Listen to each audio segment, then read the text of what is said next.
د زابل ولایت په قلات ښار کې د څارویو د نوي جوړیدونکي ګنج کارونه په چټکۍ سره روان دي او په نږدې راتلونکي کې به ګټې اخیستنې ته وسپارل سي.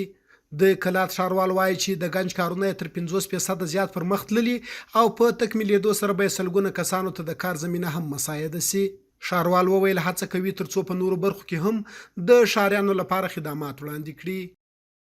د ګنج کار خدای شته ویني تقریبا د چاردیوالي کار در نیمه پورې رسېدلی دی او ورکاري دپاره مو د ماشینان راوستلي دي.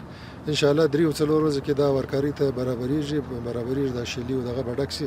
نور انشاءالله ګټې اخیستنې ته برابر دي او دا به تقریبا زما په خیال په سلهاوو خلکو ته د کار زمینه برابره سي په دې ګنج کې. بیا نور کار هم موږ کوو په آینده کال کې چې هغه بیا واڼې کې جوړوو چې د شپې دپاره هم وي د ورځې دپاره هم وي. اوس د 60 کال دپاره خو د چاردیوالي ده او د ورکاري.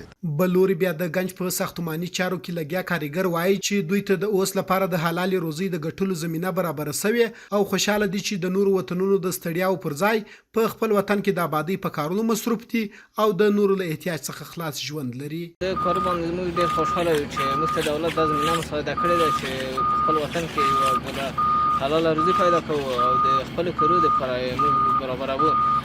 دا موږ ته ډېره لویه زمینه مساعده شوې ده. موږ دولت څخه ډېره مننه کوو. ډېر خوشاله یو په دې کار باندې چې د دې زمینه موږ ته برابره ده. بس کارونه شته دي، کارونه شروع شول الحمدلله. یو حلاله نفقه کې پیدا کولی شو. اوس بیخي ډېر کارونه پیدا دي.